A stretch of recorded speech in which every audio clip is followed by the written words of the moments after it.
Hello everyone, welcome to our next training video in the 1 Samuel series, and actually it's our last training video in looking at chapters 29 to 31, where we see David being delivered, but we're also ending with the fall of the king, which means to be continued. We have to get into 2 Samuel at some point.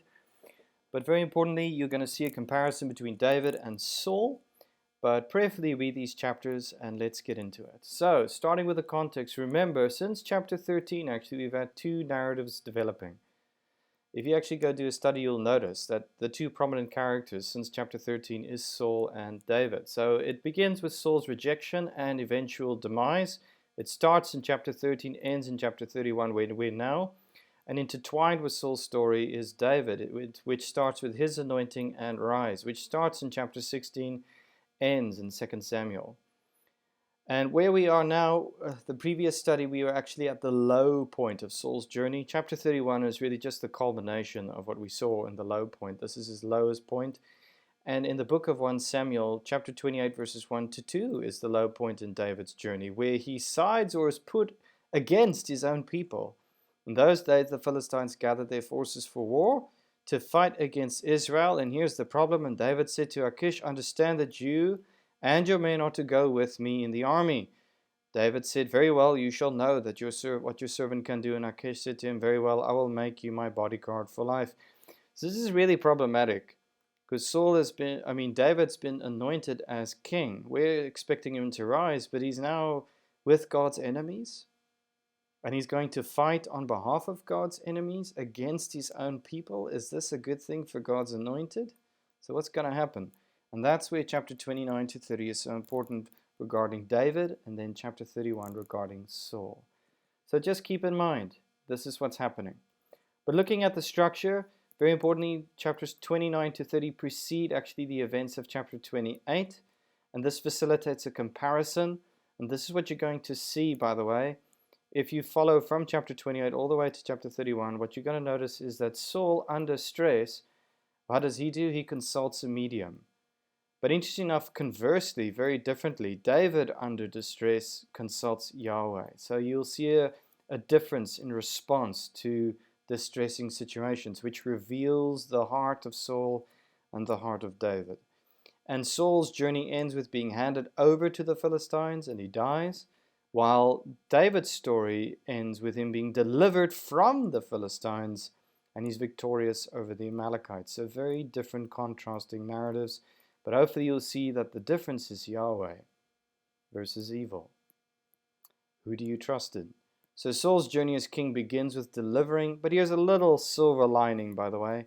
Saul's journey as king begins with delivering the people of Jabesh Gilead from the Ammonites, chapter 11, if you can recall. And notice he's got permanent loyalty from these people, because Saul's journey as king ends with the people of Jabesh Gilead delivering his body from the Philistines. In that sense, honoring Saul for what he's done for them in delivering them from the Ammonites. But that's probably the only positive thing that can be said of Saul at the end. But let's follow David's story. Now here's the circumstances. Remember, now the Philistines had gathered all their forces at Aphek, and the Israelites were encamped by the spring that is in Jezreel. You could say chapter 29 could have followed from verses 1 to 2 of chapter 28. And here's the thing, we're wondering how on earth is David going to escape this predicament as the Lord's anointed? And this is how it happens, in a very bizarre way. As the lords of the Philistines were passing on by hundreds and by thousands, and David and his men were passing on the rear with Achish, and notice they see them. Notice the commanders of the army raise a complaint. What are these Hebrews doing here? That's the issue. And Achish, you will notice, constantly defends David. He says to them, and Achish said to God, is not this David, the servant of Saul, king of Saul, who has been with me now for days and years, and since he's deserted me? And notice what he says, I have found no fault in him to this day. Very important little observation. But the commanders of the army were angry with his observation, and they said to him, you must send him back. Because they argue he will betray them.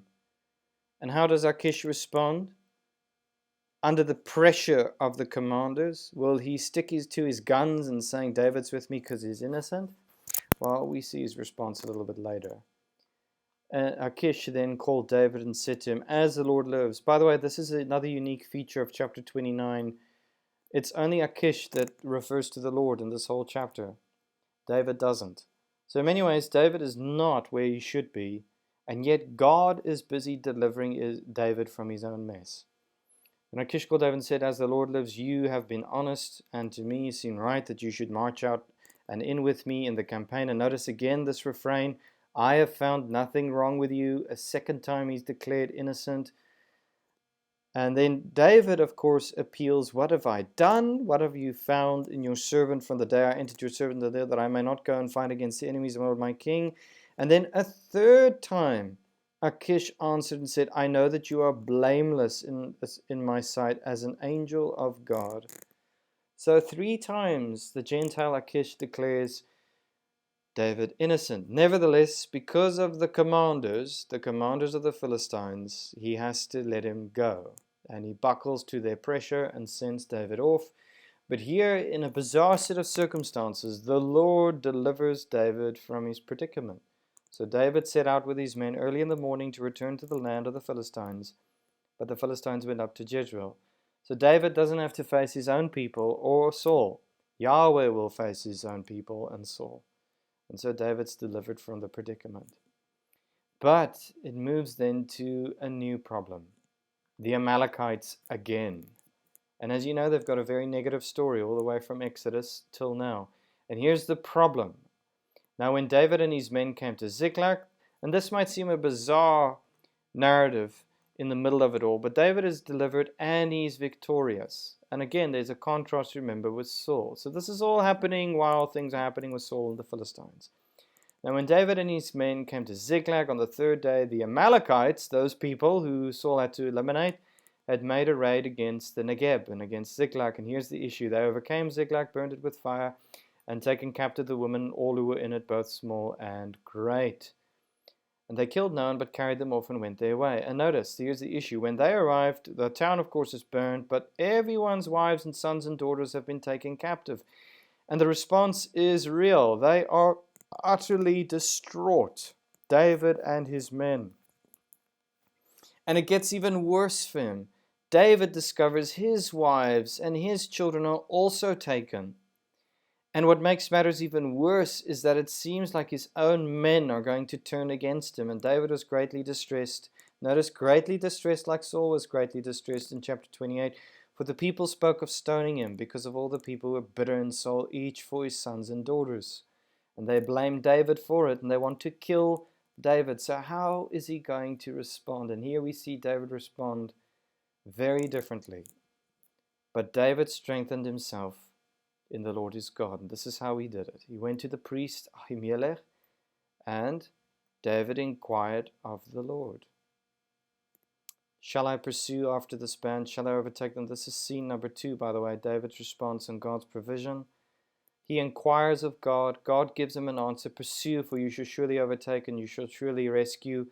And now a series of what you could call providential, not coincidental events start taking place. They providentially find an Egyptian man in the open country, and they brought him to David, they recovered him, and then he asked, "To whom do you belong, and where do you are from?" And providentially, he was a servant of an Amalekite, of this particular group, who left him 3 days ago. And then David asks him, "Do you know where they are, this band? Could you take me to them?" And he says, "Yes, I will take you down to this band." So through a series of events, they just happen to find an Egyptian man who happens to be a servant of an Amalekite, who happens to know where they are. God is busy working to deliver David's people through David. And David is busy trusting and following Yahweh. And so this man leads him, and then another providential thing happens. When they find this band of Amalekites, they were spread abroad all over the land, eating and drinking and dancing. They were not prepared for war at all.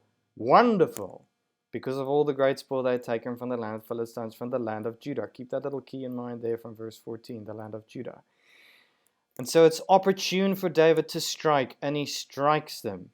And notice, he recovers everything that the Amalekites had taken, and he rescued his own people. Nothing was missing. This is a phenomenal victory for David. And a horrifying situation is turned upside down. So Yahweh has turned the terrible David's distress into David's victory. We see David trusting Yahweh.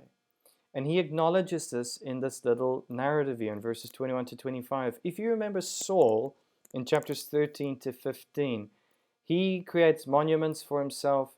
He talks about his vengeance, his revenge needing to be done. It's all about Saul. But David recognizes that whatever happened now was because of God, Yahweh, the God of Israel.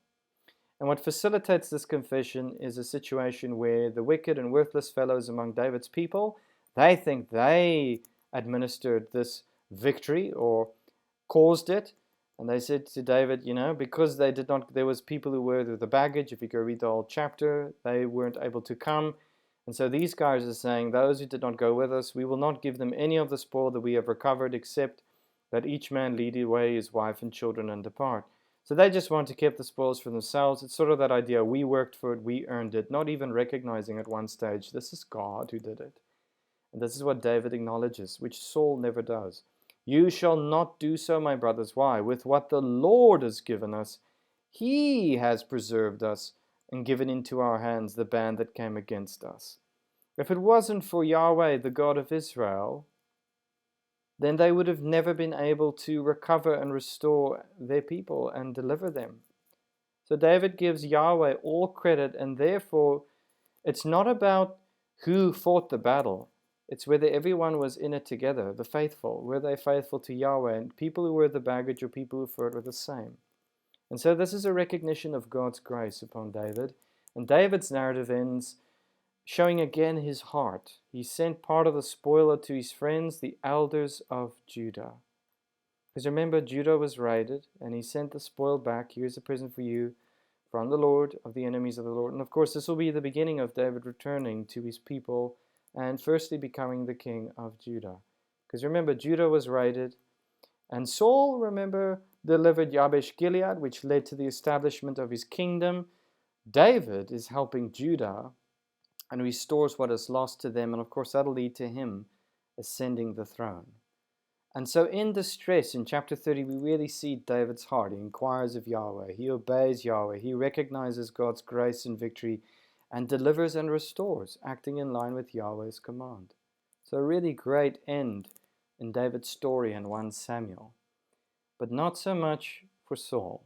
Saul's narrative ends with him being wounded and committing suicide. And there's so many negative markers here. I'll just highlight a couple. The battle was hard pressed against Saul, against the Philistines. The archers found him and he was badly wounded by the archers.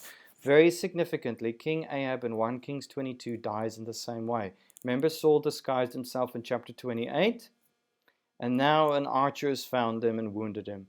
King Ahab went to battle disguised and he was wounded in a similar manner. An archer found him and he died.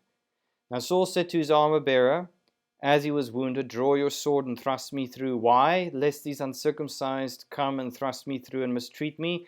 He probably knows what happened to Samson when Samson was captured by the Philistines. You can go read Judges 16 verse 21.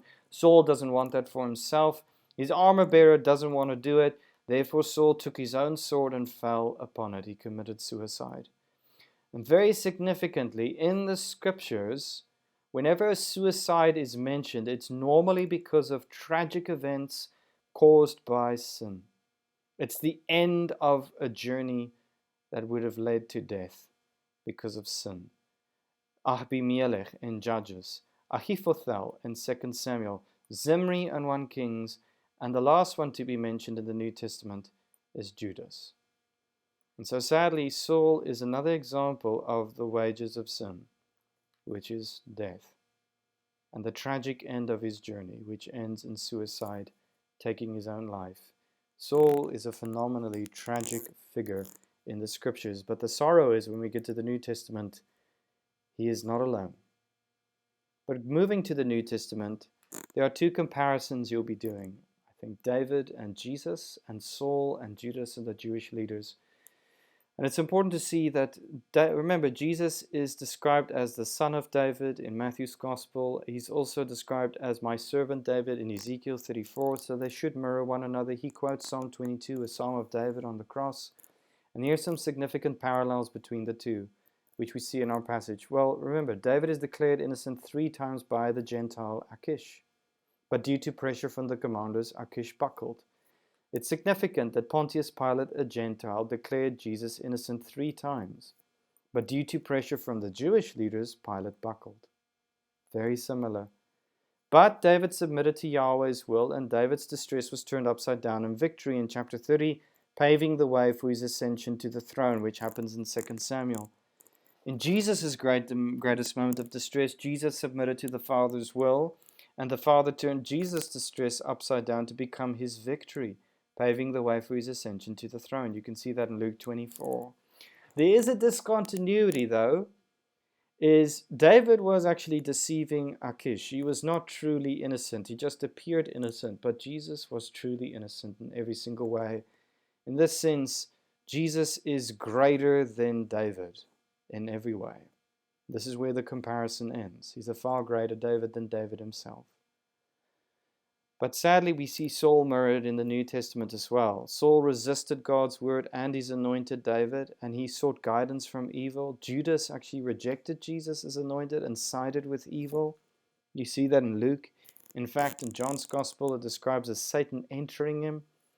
Saul committed suicide in the end, and Judas's journey ends in suicide as well, a tragic figure.